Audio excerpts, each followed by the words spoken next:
On the Tua thing, just general Tua stuff, what do you make of everything swirling around him? I always, the last couple of years, what I've believed is it's so hard to make an evaluation that nobody really can because of how bad the offensive line play was. And so because he's such a mystery, that's why the opinions are all so over the place, because you don't normally go quite this far into a career and still have this much mystery. Yeah, I mean, I think that's fair, but the signs that he showed in last week's game, and I know that not many people agree with me on that, but the signs that he showed in last week's game are encouraging to me. He's never going to be. I get this feeling or this perception that the league has changed. There was a time when you wanted a franchise quarterback, and that was all you wanted. And then these new quarterbacks came in that are just special, like Mahomes, Allen, Jackson, Herbert, that they're like once in a lifetime players, but we got them all in this lifetime, and it feels like they're going to keep coming. And it feels to me like the paradigm changed around in front of all of us. It's like these old Kodak cameras, and then these iPhones came in the league. And now that's how I see Tua feels a little bit like that. Like the best version of Tua is a high-end game manager, which you can win a Super Bowl with. But now we've all got a little taste of what it's like to have one of these other guys. We see it.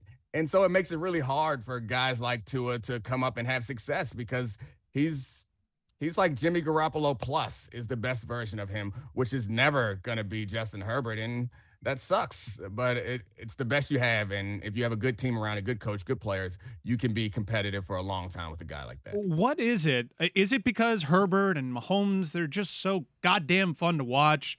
But if you look at the Super Bowl winners, there's Nick Foles, there's Joe Flacco, there's Jimmy Garoppolo, a throwaway. You can win this way. And the idea that you have to totally... You'd prefer to win the other, though. It's more exciting to have one of those quarterbacks. Isn't it also more sustainable? It's more sustainable, right? Because you can have sort of that lightning in the bottle one-off, Super Bowl win with Joe Flacco, but like that wasn't going to last.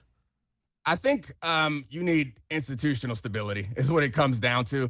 That's the most sustainable thing that you can have. A great quarterback is fine, but we've seen many great quarterbacks in organizations that aren't stable not have sustained success. So that's what it comes down to. I'd rather have that over anything else. Next, you want to have one of these great quarterbacks. Your point about the guys who aren't that good, but Joe Flacco transcended in that Super Bowl run. So it's hard to point to that as an example because he was that guy for at least that period. What's up, Mike? Well, what ends up happening, though, is you end up having to pay the custodian of the offense that has won you a Super Bowl because they have a Super Bowl to their name, and you end up blowing your salary cap structure for someone that isn't Josh Allen, that isn't Patrick Mahomes. How would you look at building a team? Would you go the 49ers method of, well, we got this custodian of the offense, let's try to replace him with rookie deals? We're seeing a lot more in the NFL.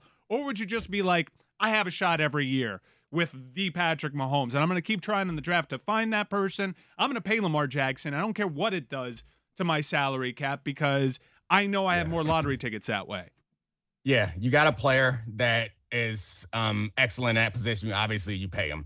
The real question is if you have a lower level guy, should you pay him? And I still think that you do, because playing the lottery every year is not a plan.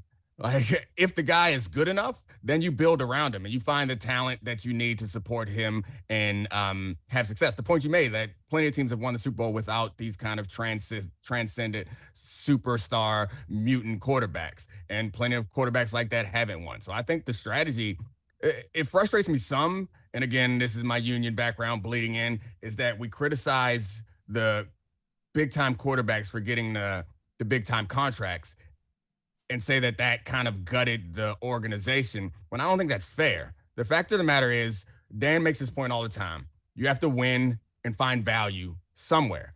Finding value at quarterback, yeah, that's great. But once you no longer have value at quarterback, then it's time for the GM to do his damn job. You have to find value elsewhere. Like, that's the point. If you think about the Super Bowls or the Super Bowl that the Broncos won, like, that was Von Miller, right? Von Miller was a Hall of Fame value player on a rookie contract. Like, that's what it boils down to. They were overpaying for what Peyton Manning was giving them.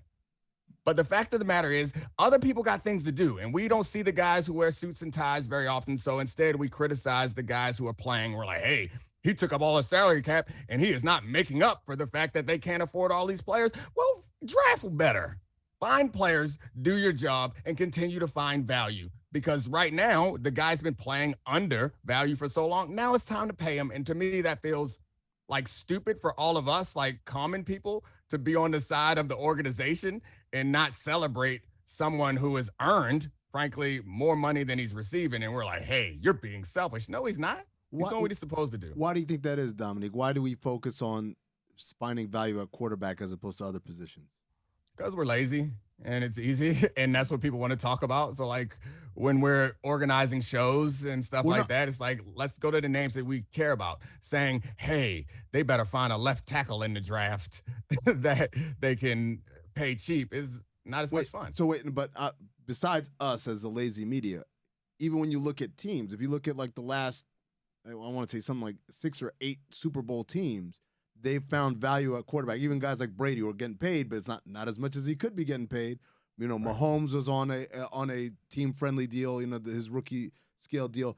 You go down the list, it's always a guy that's, not making the absolute maximum amount of money he could be making. So why is it, from an NFL team construction standpoint, that's where they seek to find value? Yeah, I think this is the best place. Like, it's the most important position.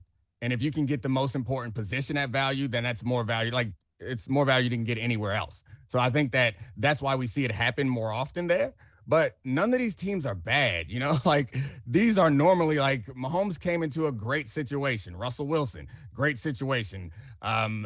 Dak Prescott, even though they didn't win a Super Bowl, he came into a great situation. Like, that's also a point that frustrates me, is we talk about quarterbacks like they're bust all the time, and I feel like the organizations fail them more than the quarterbacks do. If you look at all the great quarterbacks in the league right now, just about all of them, with the exception of Joe Burrow maybe, and his situation or his play last week wasn't good, just about all of them came into great situations, which in my view gives them the time to develop into great quarterbacks.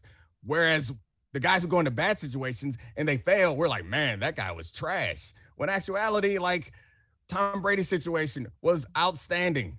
Lamar Jackson, Patrick Mahomes, Dak Prescott, Russell Wilson, Justin Herbert. Like, all these guys came into the league in organizations that were prepared to help them succeed, which gave them time to turn into the quarterbacks. Well, I guess not Patrick Mahomes. He was God when he stepped on the field. But still, that team was pretty damn good when he walked into it.